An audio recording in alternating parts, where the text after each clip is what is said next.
Nahmaduhu wa nasta'inuhu wa nastaghfiruh wa na'udzu billahi min shururi anfusina wa min sayyiati a'malina may yahdihillahu fala mudhillalah wa may yudlil fala hadiyalah asyhadu an la ilaha illallah wahdahu la syarikalah wa asyhadu anna muhammadan abduhu wa rasuluh alladzi la nabiyya wa la rasula ba'dah. Segala puji dan syukur marilah kita panjatkan kehadirat Allah Subhanahu wa taala atas nikmatnya yang tak terhingga kita di malam hari ini bisa hadir di masjid menunaikan salat berjamaah. Kita lanjutkan sejenak dengan talabul ilmi. Mudah-mudahan apa yang sedang kita lakukan ini telah diterima oleh Allah Subhanahu wa taala sebagai ibadah, sebagai amal soleh yang berlimpah pahalanya, berlipat ganda keberkahannya, mudah-mudahan menjadi penghapus dosa, penghalang bencana. Amin ya rabbal alamin. Fa inna asdaqal hadits kitabullah wa khairal hadyi hadyu Muhammad sallallahu alaihi wasallam. Syarrul umuri muhdatsatuha. Inna kulla muhdatsatin bid'ah wa inna kulla bid'atin dhalalah wa inna kulla dhalalatin finnar. Amma ba'du, hadirin rahmati Allah. Kajian saya di malam ini di Masjid Al-Huda ini kajian terakhir saya menjelang pemilu ya. Maka materinya mudah-mudahan menjadi pembekalan dalam jihad kita mencegah orang zalim jangan sampai berhasil meraih kekuasaan. Temanya itu adalah tentang 15 maksiat terkait pemilu. 15 Pak, cukup banyak ini. Saya terangkan, mudah-mudahan dengan dijelaskan tidak ada satu orang pun anggota Majelis Taklim Masjid Al-Huda ini karena ketidaktahuan kemudian terjerumus salah satu 15 dosa ini. Di antaranya yang berat-berat Pak ini.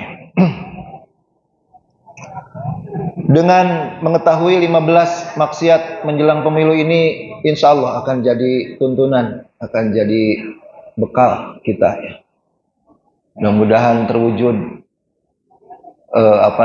keinginan kita, perjuangan kita seorang pemimpin yang tadi sudah dijelaskan oleh Ustadz amanah, patonah, sidik, tabligh ya. Mudah.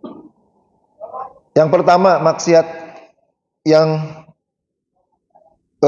berpeluang terjadi setiap pemilu.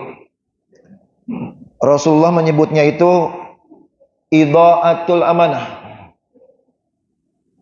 Itu sebuah bentuk maksiat tuh. Idha'atul amanah itu artinya apa? Secara tekstual artinya itu adalah menyia-nyiakan amanah. Apa itu maksudnya ya? Persisnya seperti apa idha'atul amanah itu? Menyia-nyiakan amanah itu. Kita baca hadisnya nih. Hadisnya Sahih Bukhari dan riwayat-riwayat lain.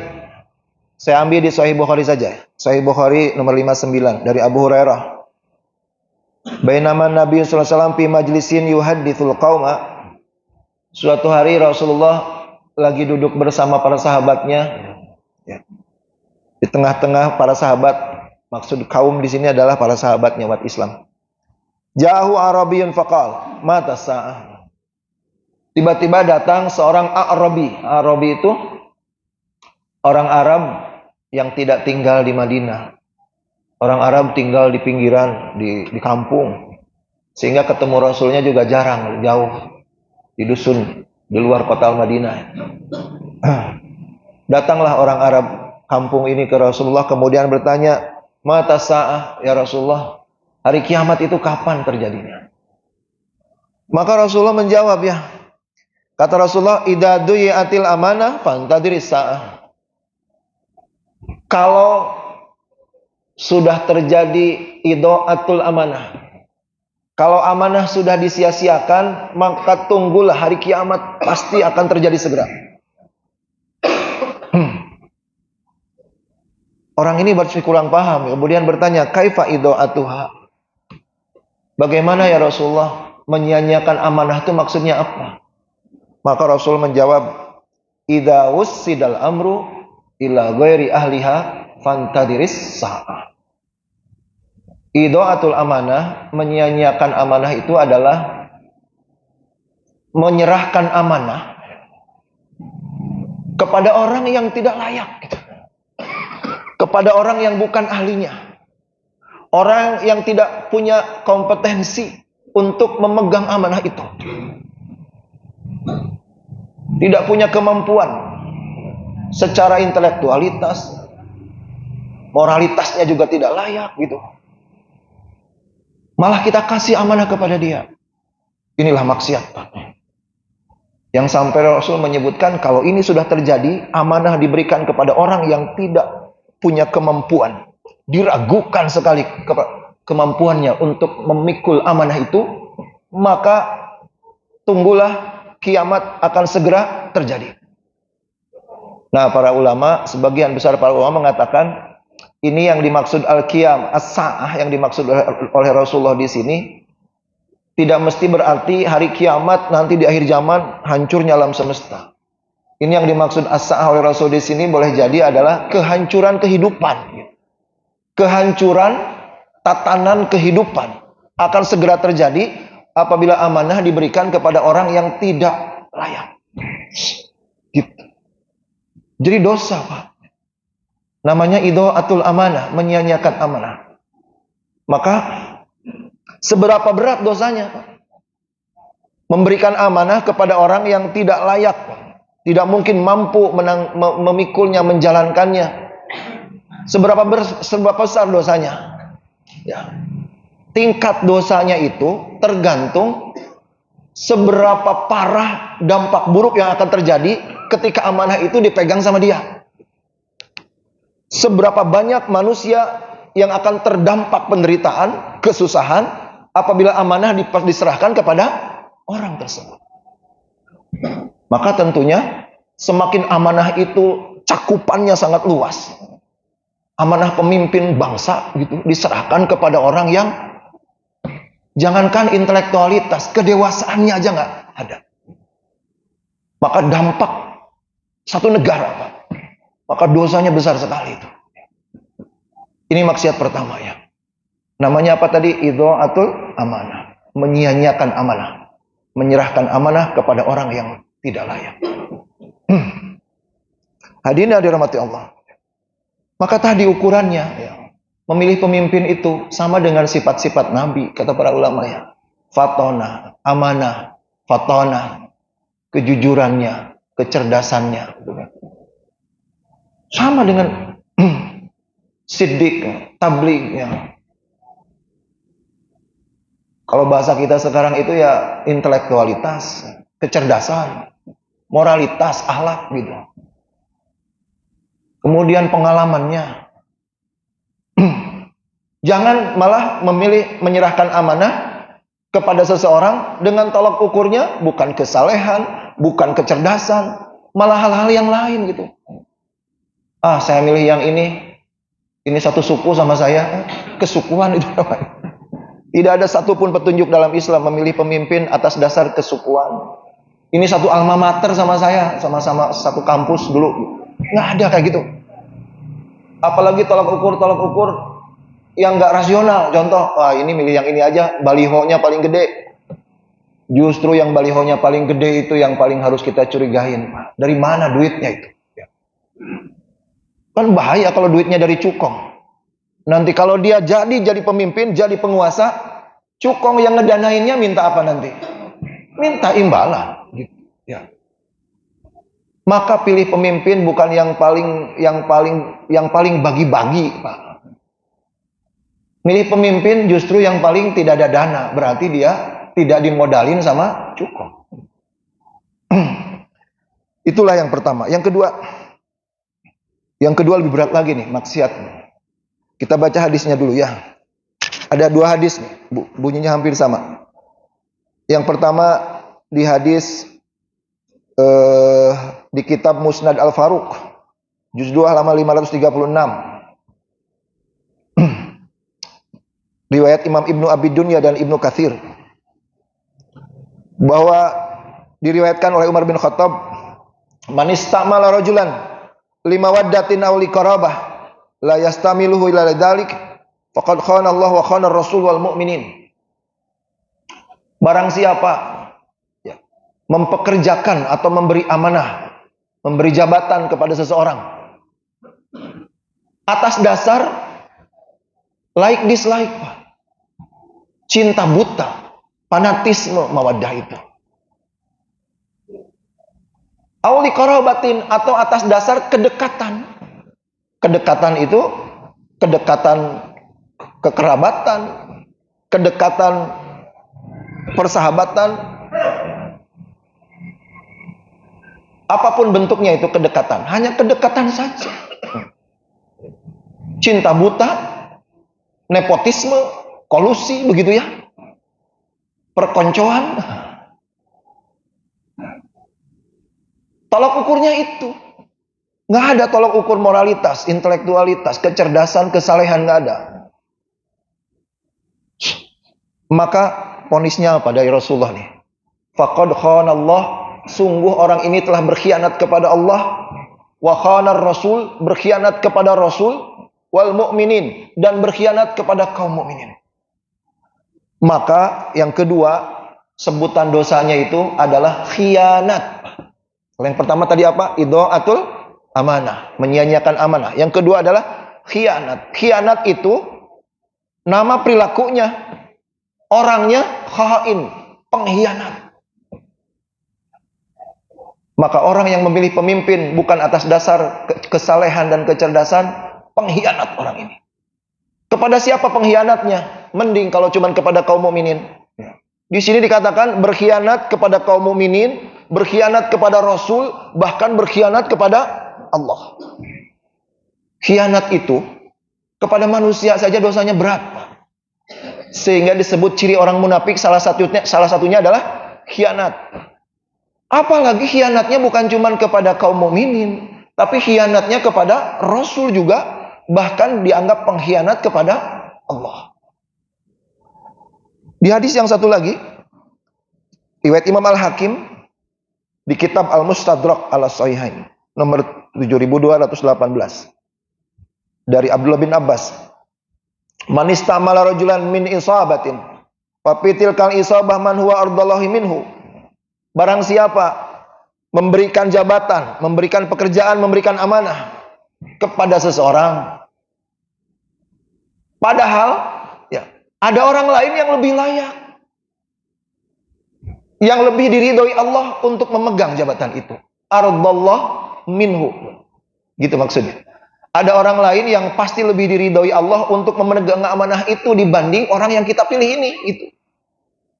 Maka sama kalimatnya. Sungguh orang itu telah berkhianat kepada Allah, berkhianat kepada Rasul, berkhianat kepada kaum mukminin.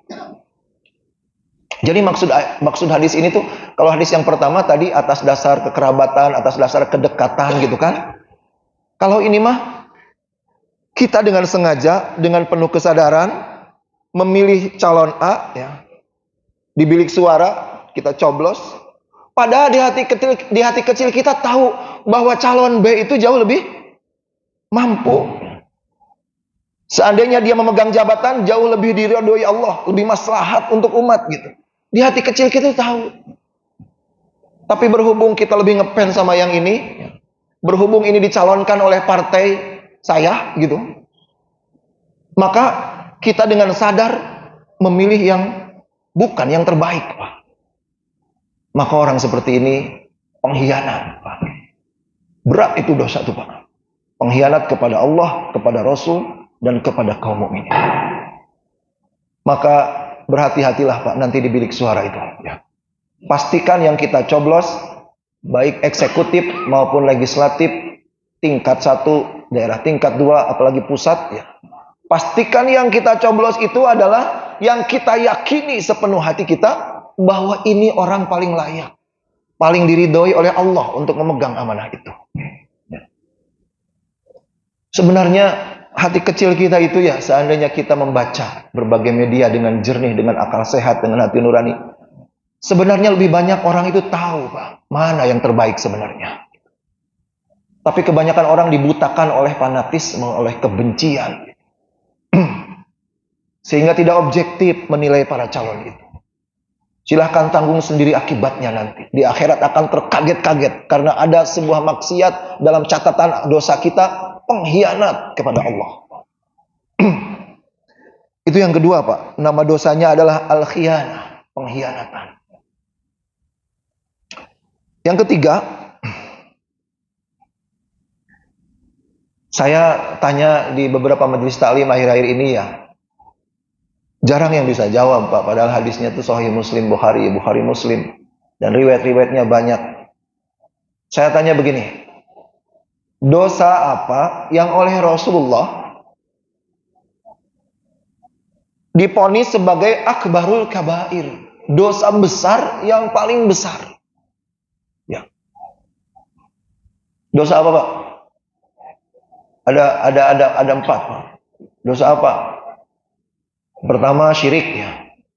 Kedua membunuh. Ketiga durhaka sama orang tua. Yang keempatnya, Pak, dosa besar yang disebutkan gini. Dosa itu ada shaghair, ada dosa-dosa kecil, ada kabair, ada dosa-dosa besar. Di antara sekian banyak dosa besar, ada yang levelnya itu akbarul kabair, dosa besar yang paling besar. Di antara dosa yang diponis sebagai dosa besar paling besar adalah syahadatuz zur, kesaksian dusta. Ini dosa berat minta ampun, Pak. Saya bacakan hadisnya. Ya. Sahih Bukhari 6919. Kata Rasulullah, akbarul kabair, dosa besar yang paling besar adalah al-isyraku billah, syirik kepada Allah. Wa uququl walidain, dan durhaka kepada orang tua. Wa qatlun nafsi, dan membunuh. Wa syahadatuz zur, dan kesaksian dusta. Giliran nyebut syirik, Rasul cuma nyebutnya sekali, Pak. Syirik, durhaka sama orang tua, membunuh. Giliran syahadatuz zur, kesaksian palsu, kesaksian dusta, Rasulullah menyebutnya sampai berulang-ulang, Pak. Syahadatuz zur, kesaksian dusta, syahadatuz zur, syahadatuz zur, syahadatuz zur. Sampai para sahabat bilang nggak ada yang tahu berapa kali Rasul mengulangnya itu. Sampai di antara sahabat ada yang mengatakan laitahu sakata. Kapan berhentinya nih Rasul mengulang-ulang itu ya. Syahadatuz zur, syahadatuz zur, syahadatuz zur. Kesaksian dusta, kesaksian dusta, kesaksian dusta. Jadi Pak, jadi kesaksian dusta itu sudah 2 nih ketercelaannya, tanda ketercelaannya sangat parah. Pertama disebut akbarul kabair, dosa besar yang paling besar. Yang kedua, Rasulullah menyebutnya berulang-ulang, Pak. Syahadatuz zur, syahadatuz zur, syahadatuz zur. Itu kan. Yang ketiga, Pak, di hadis terpisah. Ada 3 bukti kesaksian dusta itu dosanya sangat besar, sangat terkutuk nih dosa, Pak.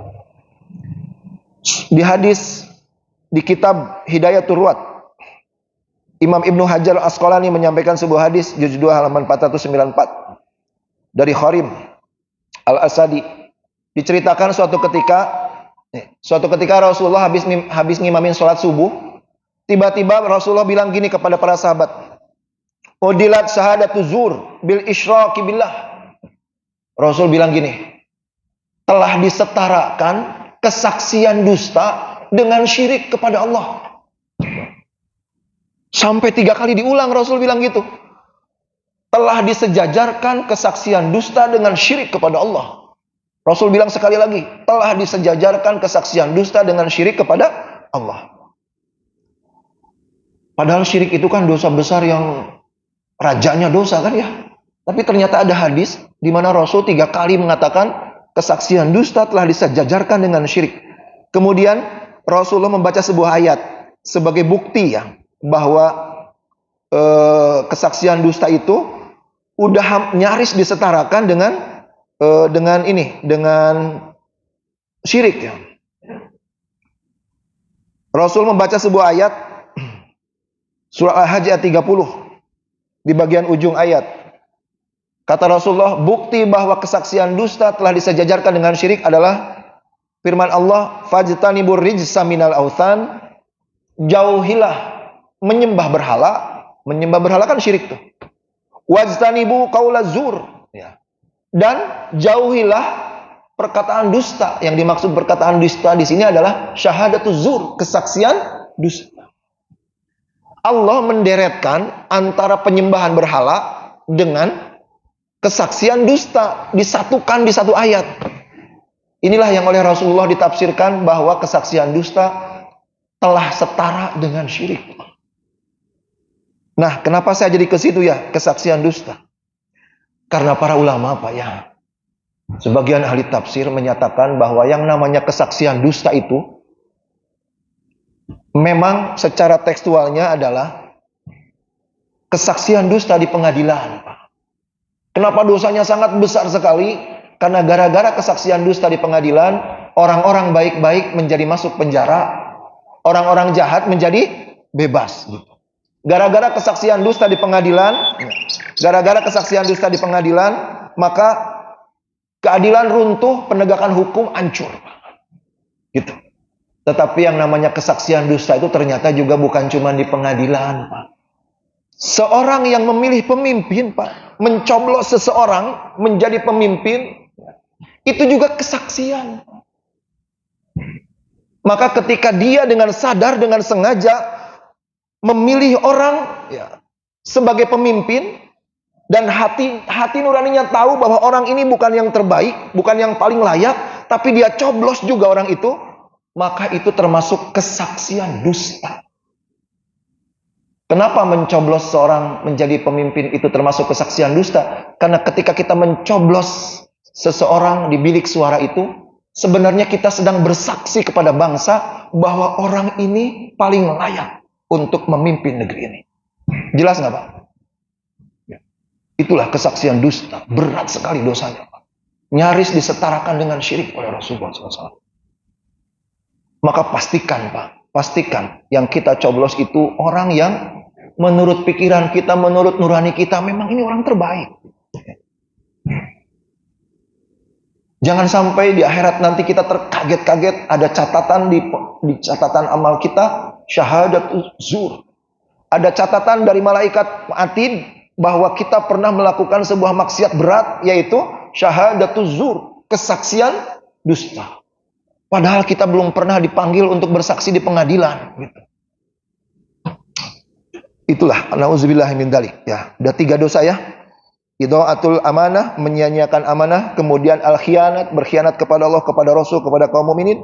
Dan yang ketiga, syahadatuz zur, kesaksian dusta. Kemudian yang keempat, peluang maksiat keempat yang sering terulang terjadi terkait dengan pemilu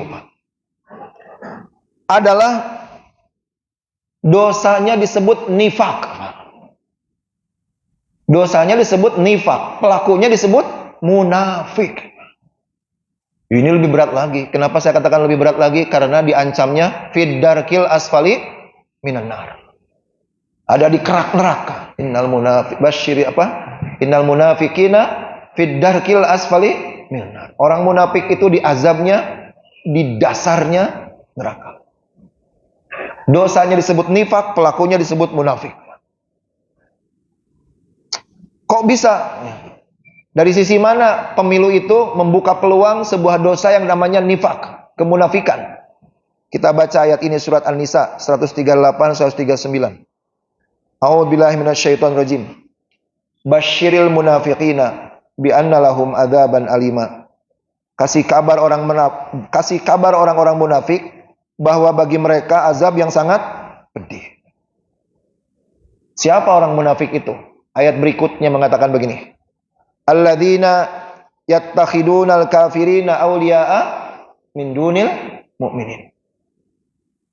Yaitu orang-orang yang menjadikan orang kafir sebagai pemimpin. Bukannya memilih orang beriman. Orang mengaku beriman, orang mengaku muslim, Tapi ketika terjadi kontestasi kepemimpinan, perjuangan meraih kekuasaan, orang ini bukannya memilih orang muslim, tapi malah memilih dan mendukung calon yang kafir untuk memimpin negerinya. Itulah kelakuan orang munafik. Dan kalau calonnya tidak ada yang kafir, semuanya ngaku muslim, orang munafik itu akan selalu cenderung untuk mendukung bukan yang terbaik. Dia mendukung orang yang paling fasik, yang paling jauh dari agama, yang juga didorong oleh partai yang sangat buruk jejaknya terhadap umat Islam. Dia malah milih yang kayak gitu.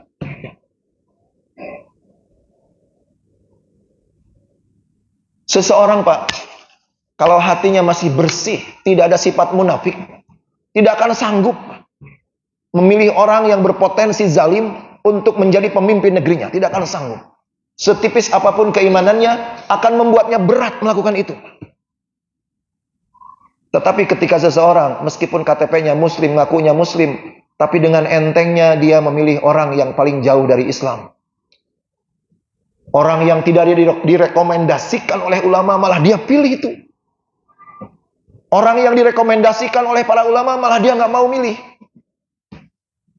Padahal dia ngaku muslim, maka ketahuilah, di hatinya sesungguhnya sudah tertanam sifat munafik itu.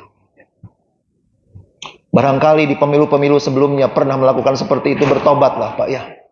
Bertobatlah karena dosanya berat ini. Dosanya nifak, kemunafikan.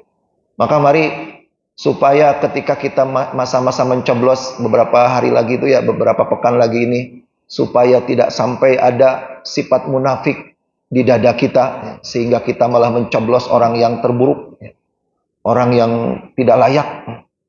Maka salah satu cara membersihkan sifat munafik di dalam dada kita itu, salah satunya doa, Pak ya, doa. Doa itu senjata kaum muslimin, termasuk untuk membersihkan hati. Ada doanya, bunyinya begini. Doanya sahih. Riwayatnya banyak tuh, Abu Dawud diantaranya. Rasulullah bersabda, mengajarkan sebuah doa, Allahumma inni a'udzubika, ya Allah, aku berlindung kepadamu, minal fusuk, dari kefasikan, wasyiqaq, dari pertengkaran dan perpecahan, wan nifaq, dan dari kemunafikan, wasu'il akhlak, dan dari akhlak yang buruk. Ya, sebagai upaya pencegahan ya, mari kita baca doa ini, ikutin ya. Ikutin saya baca sepotong-sepotong, ikutin. Dan nanti kita aminkan bersama-sama. Bismillahirrahmanirrahim. Allahumma inna na'udzubika minal fusuq wasyiqaq wan nifaq wasu'il akhlaq. Ya Allah, kami berlindung kepada Engkau dari kefasikan, dari perselisihan, dari kemunafikan, dan dari segala akhlak yang buruk. Amin ya rabbal alamin. Mudah-mudahan dikabul doa ini, bersih sifat munafik dari hati kita. Mudah-mudahan kita nanti tidak akan tergoda untuk mencoblos orang yang tidak layak untuk memimpin negeri ini. Ya, amin ya rabbal alamin. Itu dosa keempat, Pak. An-nifaq, kemunafikan. Jadi catatan saya di sini segini, sengaja memilih orang kafir atau orang fasik menjadi pemimpin, padahal ada calon lain yang muslim dan soleh, adalah suatu bentuk maksiat yang bernama nifaq. Pelakunya disebut munafik. Dalilnya tadi surat An-Nisa 138 139. Dosa kelima. Hadirin rahmati Allah, sebuah ayat surat Al-Ankabut ayat 13. Silakan catat, nanti baca lagi di rumah ya. Al-Ankabut ayat 13. Allah berfirman, a'udzubillahi minasyaitonir rajim. Wala yahmilunna afqalahum wa afqalam ma afqalihim wala yus'alunna yaumal qiyamati amma kanu yaftarun. Saya terjemahkan nih. Wala yahmilunna afqalahum. Mereka akan menanggung azab atas perbuatan maksiat yang mereka lakukan. Wa afqalam ma afqalihim. Dan mereka juga akan menanggung azab dari maksiat-maksiat yang dilakukan orang lain. Dan mereka akan ditanya di hari kiamat tentang kedustaan-kedustaan yang mereka lakukan. Ayat ini menjelaskan, Pak, ada sekian banyak manusia di hari kiamat nanti, di akhirat nanti, yang mereka itu menanggung azab double, Pak. Doublenya gimana? Mereka menanggung atau terkena azab dari maksiat, segala maksiat yang mereka lakukan sendiri sepanjang hidupnya. Dan juga mereka menanggung azab dari segala maksiat yang dilakukan seseorang, dilakukan orang lain. Double azabnya itu, betapa beratnya itu azab, Pak.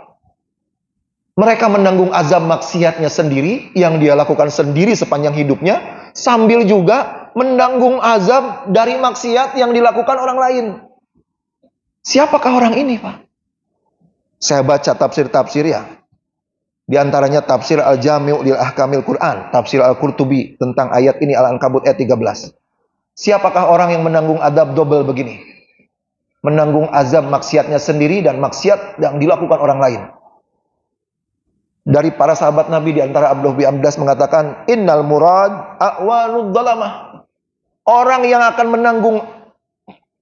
akan menanggung azab dari maksiat yang dilakukan orang lain adalah para pendukung orang zalim menjadi penguasa. Orang yang mendukung orang zalim meraih kekuasaan, maka ketika orang zalim ini berhasil meraih kekuasaan, berhasil memimpin sebuah negeri, maka segala kefasikan, segala kezaliman dia terhadap rakyat, orang yang memilihnya itu ikut menanggung azabnya nanti di akhirat. Kira-kira ngeri nggak Pak ini, Pak? Ngeri nggak, Pak? Mereka akan terkaget-kaget dengan catatan maksiatnya nanti di akhirat. Ya Allah, kok catatan maksiat saya sebanyak ini gitu. Ternyata maksiat-maksiat kezaliman kepada rakyat yang dilakukan oleh tokoh zalim yang dia dukung ketika pemilu itu ditanggungkan juga kepada dia. Karena apa ditanggungkan kepada dia? Karena tidak mungkin orang ini berhasil meraih kekuasaan kalau dia tidak memilihnya. Dan ya, yang lebih ngerinya lagi, Pak, yang ngerinya tuh gini.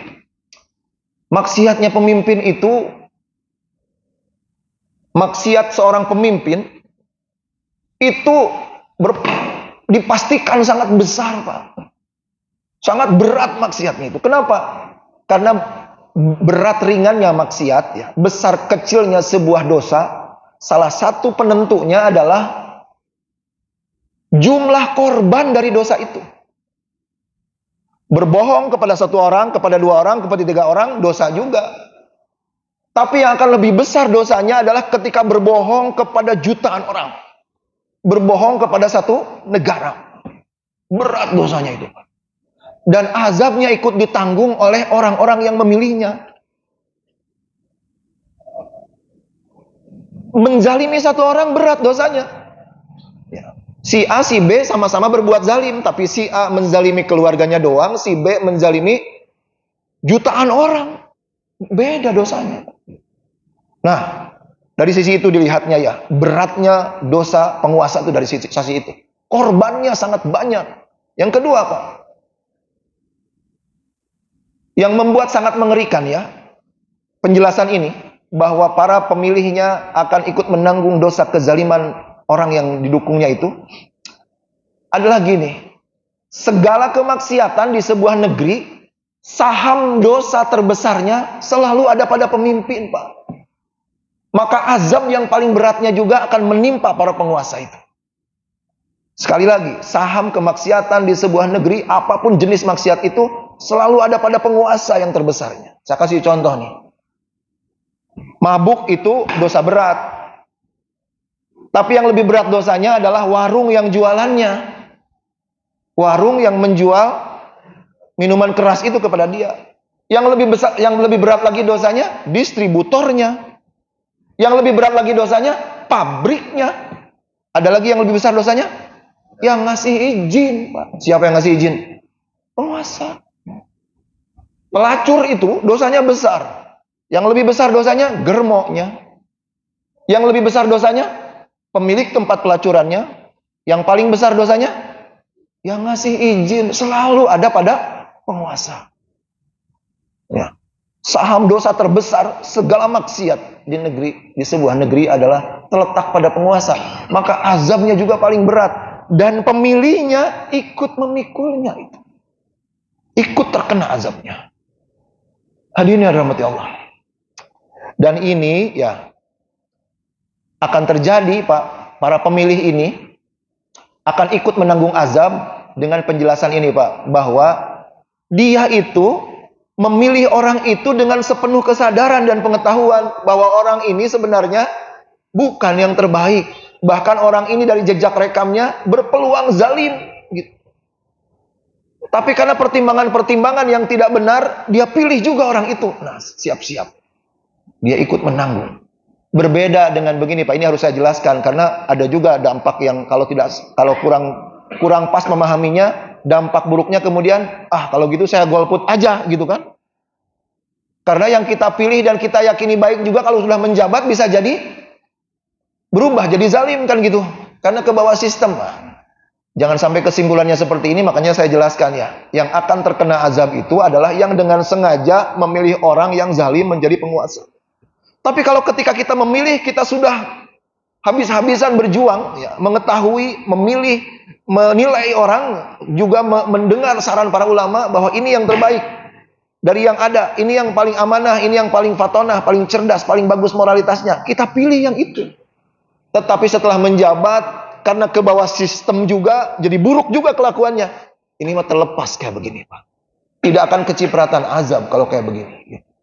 Karena kita tidak tahu. Gitu.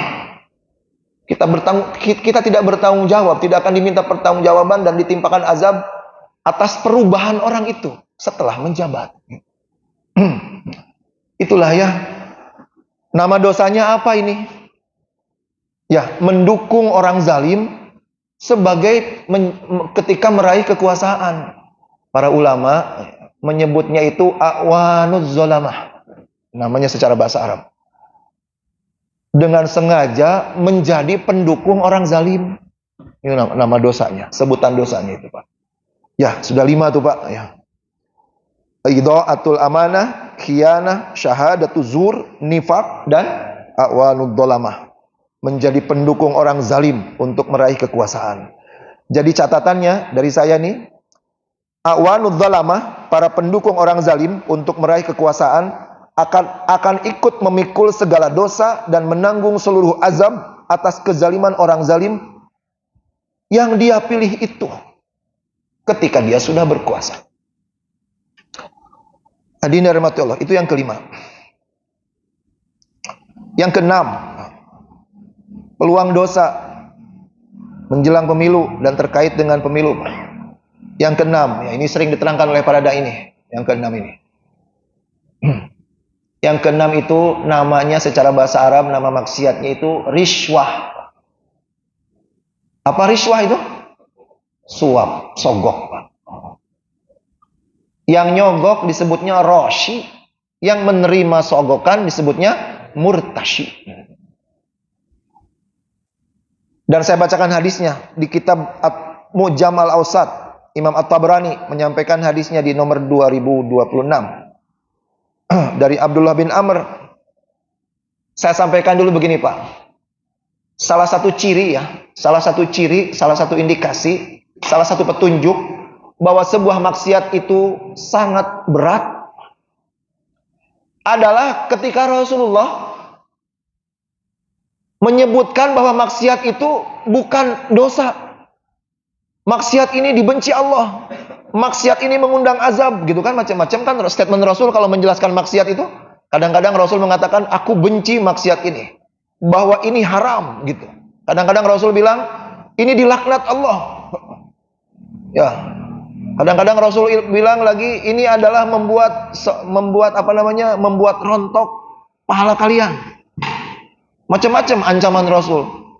Salah satu indikasi sebuah maksiat itu sangat berat adalah kalau maksiat ini di hadis tersebut, di sabda atau firman Allah, langsung divonis neraka, Pak. Sudah nggak disebut dosa lagi, nggak disebut maksiat lagi, nggak disebut dibenci Allah lagi. Sudah langsung vonisnya neraka. Itu tandanya maksiat berat itu. Dan suap itu hadisnya kayak gitu. Salah satu maksiat yang langsung divonis neraka adalah suap. Rasulullah bersabda, ar-rashi wal murtashi finar. Yang ngasih suap, yang terima suap, dua-duanya neraka. Udah langsung divonis neraka aja tuh Pak. Ini tandanya maksiat berat ini Pak. Lebih gawat lagi Pak, lebih malapetaka lagi. Kalau barang hasil terima dari suap itu, kemudian dipakai sholat Pak. Dipakai sholat. Dipakai haji apalagi tuh. Abdullah bin Abbas mengatakan dalam hadis Abu Daud, la yaqbalullah salata rajulin fi jawfihi haram. Allah tidak akan menerima salat yang ketika salat itu ditunaikan di tubuh orang itu menempel harta haram. Maka jangan sekali-kali Pak salat berjamaah ke Masjid Al-Huda ya. Meskipun berjamaah Pak, sia-sia Pak. Salat berjamaah datang ke masjid ini, kopiahnya dari partai menjelang pemilu ya. Sajadahnya dari partai. Ditolak sama Allah itu. Ya, tolak suap itu menjelang pemilu. Segala pemberian ujug-ujug menjelang pemilu itu suap. Suap. Dan memang anehnya sebagian rakyat negeri kita itu gini Pak. Ketika ada pejabat korupsi, biasanya langsung dicaci maki, dihujat gitu kan. Dengan luar biasa. Keluarlah hujatan-hujatan dari mulut kita kepada orang korupsi itu. Padahal yang membuat dia korupsi adalah besarnya biaya ketika dia nyalon dalam pemilu. Salah satu yang membuat biaya besar adalah bagi-bagi kepada masyarakat. Maka kalau ketika pemilu kita terima pembagian-pembagian dari para calon itu, ketika nanti dia korupsi, oh, jangan galak-galak amat, dan kita juga ikut menjadi penyebab gitu. Ya, untuk menghentikan korupsinya para pejabat di negeri kita adalah mulailah dengan menolak pemberian dari para calon eksekutif dan legislatif ketika pemilu. Suap. Nah, suap ini kalau dilakukan, Pak, berpotensi mendorong si penyuap itu melakukan maksiat jauh lebih berat. Ya, suap kalau dilakuin ya akan berpotensi mendorong si penyuap itu melakukan dosa yang lebih berat. Yaitu apa? Menarik kembali pemberiannya, itu dosa berat itu, Pak. Ya. Kata Rasulullah, sebuah hadis sahih pernah saya baca, saya lupa riwayatnya, kalau nggak salah Tirmidzi nih.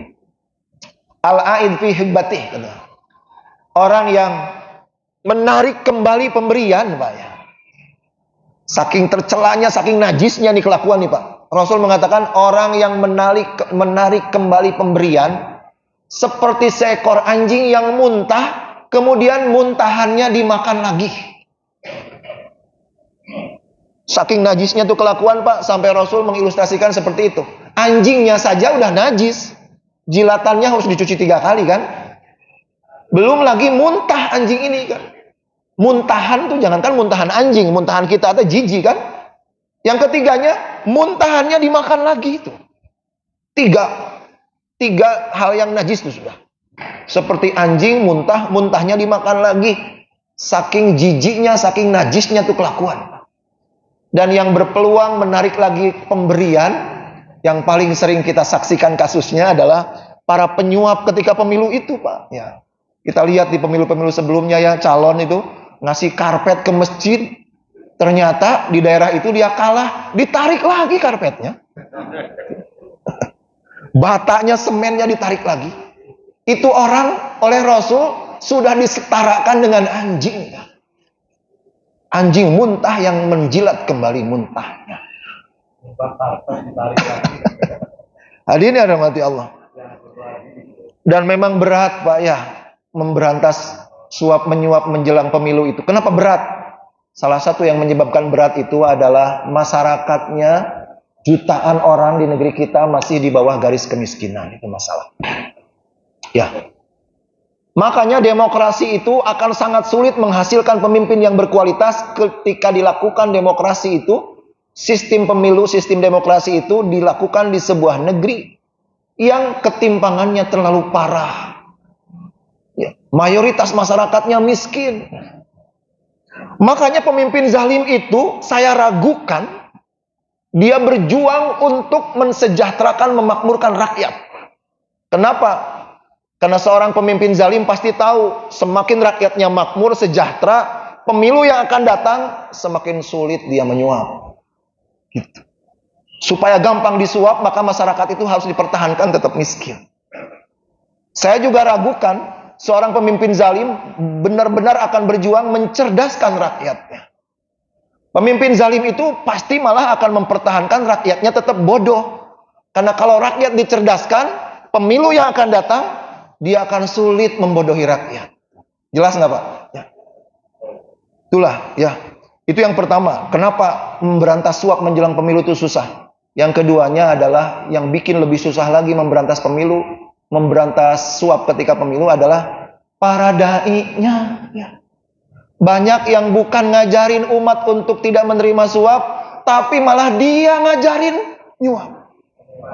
Lihat nggak videonya Pak? Ustadz yang malah nabur-nabur duit di panggung itu. Nggak layak dibilang ustadz orang seperti itu Pak. Ya. Jangan sampai pernah diundang ke masjid ini tuh orang kayak gitu Pak. Ya. Malah ngedidik rakyat untuk menerima suap. Dan dia mendidik rakyat untuk bohong juga. Dia bilang bukan suap, ini mah sedekah. Segala pemberian menjelang pemilu itu suap Pak. Ya.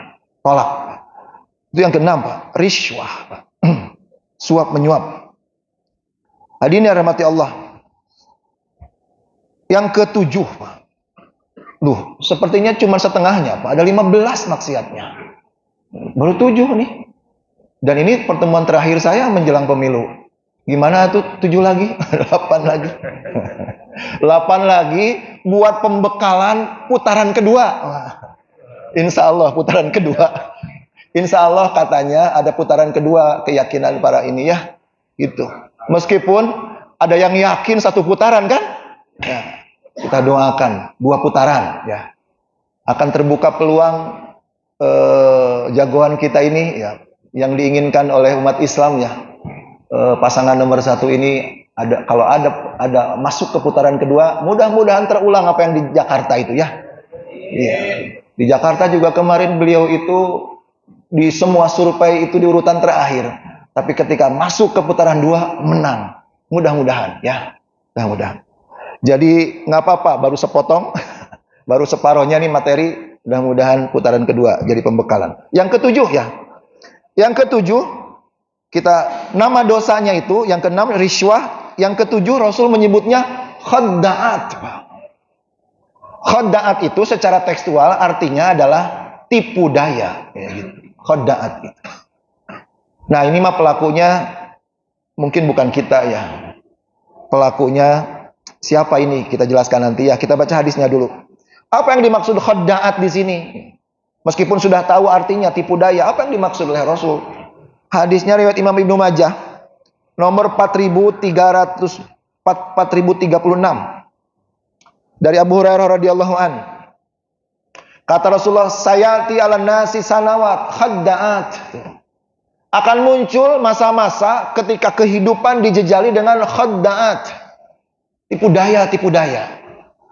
Apa yang dimaksud khadda'at? Maka Rasul mengatakan yusaddiqu fihal kadhib wa yukadzibu fihas shadiq wa yu'tamanu fihal kha'in wa yukhawinu fihal amin. Yang dimaksud khadda'at ini adalah orang jujur diberitakan sebagai pendusta. Orang pendusta dikabarkan kepada rakyat sebagai jujur. Pengkhianat dipiralkan sebagai sangat amanah. Dan orang yang sangat amanah diberitakan sebagai pengkhianat. Inilah yang disebut khadda'at, Pak. Khadda'at itu adalah memutar balik fakta tentang integritas, intelektualitas, dan kredibilitas para tokoh, para calon penguasa. Itu nama sebutan maksiatnya adalah khadda'at, Pak. Udah terjadi Pak nggak? Siapa jadi yang paling berpeluang melakukan ini? Siapa? Memutar balik berita tentang kecerdasan, tentang kesalehan para kontestan pemilu itu. Siapa yang berpeluang melakukannya? Pertama adalah Jurkam. Tapi kita juga berpeluang tuh Pak ya. Kalau memutar balik fakta tentang itu. Tapi yang paling berpeluang Jurkam, tim ses, partai pengusungnya itu sendiri. Dan bisa jadi penguasa juga ikut cawe-cawe ya. Mengerahkan buzzer untuk merusak nama baik calon yang tidak diinginkan oleh istana. Maka dirusak nama baiknya. Diputar balik faktanya. Bahwa ini korup, ini pengkhianat, ini berbahaya buat bangsa kalau memimpin. Sedangkan orang-orang yang jahat, orang-orang yang tidak layak, dipuja-puji, diberitakan. Inilah dosanya disebut khadda'at, Pak. Na'udzubillahi min dzalik. Mudah-mudahan kita terlindungi dari ini, Pak. Dan ini harus kita lawan, Pak. Maksiat yang disebut khadda'at ini, kita berkewajiban untuk melawannya bersama-sama. Dengan apa? Dengan senjata di tangan kita, yaitu handphone ini, Pak. Kita nggak punya televisi, kita nggak punya radio, boro-boro televisi, radio saja nggak punya, tapi kita punya handphone. Ya. Aktiflah Pak, nge-share berita-berita untuk untuk mengcounter pemutarbalikan fakta itu. Karena kalau dibiarkan khadda'at ini Pak, kalau kita diam saja, tidak betul-betul habis-habiskan mengcounter pemutarbalikan fakta tentang nama baik dan kredibilitas tokoh-tokoh ini, sehingga masyarakat salah menilai. Orang cerdas dianggap bodoh, orang bodoh dianggap cerdas. Orang cerdas malah dianggap banyak bacot, Pak. Coba sekarang nih pemutarbalikan fakta. Betul nggak? Orang calon yang cerdas malah dibilang banyak omong. Calon yang bodoh malah dibilang hebat kerjanya, katanya. Nggak banyak omong, dia mah kerjaan. Kan ini pemutarbalikan fakta ini, Pak. Lawan. Kalau tidak dilawan, dampaknya apa? Kita lanjutkan hadisnya sedikit. Kalau ini tidak dilawan, Pak, khadda'at ini, maka akan muncullah ruwaibidah. Nah, ini ujungnya. Akan muncul ruwaibidah. Apa ruwaibidah itu? Rajulu tafih yatakalamu fi amril ummah. Ruwaibidah itu adalah orang bodoh diangkat jadi pemimpin. Jadi salah satu penyebab terpilihnya orang bodoh menjadi pemimpin adalah sebuah maksiat yang disebut khadda'at. Ya. Mudah-mudahan kita bisa melawannya bersama-sama, Pak ya. Jangan diem aja, lawan, Pak. Itulah paling tidak 7 sudah saya sampaikan. Yang pertama, idha'atul amanah, menyerahkan amanah kepada orang yang tidak layak, tidak kompeten. Yang kedua, khianat, ya. Memilih seseorang jadi pemimpin atas dasar nepotisme, fanatisme buta, kedekatan, kekerabatan. Ya. Itu disebutnya khianat, berkhianat kepada Allah dan Rasul. Yang ketiga, syahadat tuzur, kesaksian dusta. Memilih pemimpin yang tidak layak adalah sebuah kesaksian dusta, yang dosanya hampir setara dengan syirik. Kemudian nifak, kemunafikan. Memilih orang yang zalim menjadi pemimpin adalah salah satu bentuk kemunafikan. Kemudian a'wanud dolamah, menjadi pendukung orang zalim meraih kekuasaan. Maka ancamannya tadi apa? Akan ikut menanggung azab segala kezaliman orang yang kita dukung itu ketika dia berkuasa. Yang keenam, riswah, suap menyuap, ancamannya langsung neraka ini. Dan yang ketujuh, khadda'at, pemutarbalikan fakta tentang akhlak dan integritas para calon itu. 7. Mudah-mudahan kita terhindar dari semua maksiat itu, Pak. Mudah-mudahan, amin ya rabbal alamin. Kita tutup dengan doa pendek, memohon kepada Allah pemimpin yang baik. Mari ikutin lagi ya. Ini hadisnya sahih, Pak. Bismillahirrahmanirrahim. Allahumma la tusallit alaina man la yarhamuna. Allahumma la tusallit alaina man la yarhamuna. Allahumma la tusallit alaina man la yarhamuna. Ya Allah, jangan berikan kepada kami seorang pemimpin yang tidak ada kasih sayangnya kepada kami. Amin ya rabbal alamin. Udah azan ya. Saya tutup dengan doa Rabbana hablana min azwajina wa dzurriyyatina qurrata a'yun waj'alna lil muttaqina imama. Rabbana atina fid dunya hasanah wa fil akhirati hasanah wa qina adzabannar. Qul qouli hadza astaghfirullah wa lakum. Assalamualaikum warahmatullahi wabarakatuh.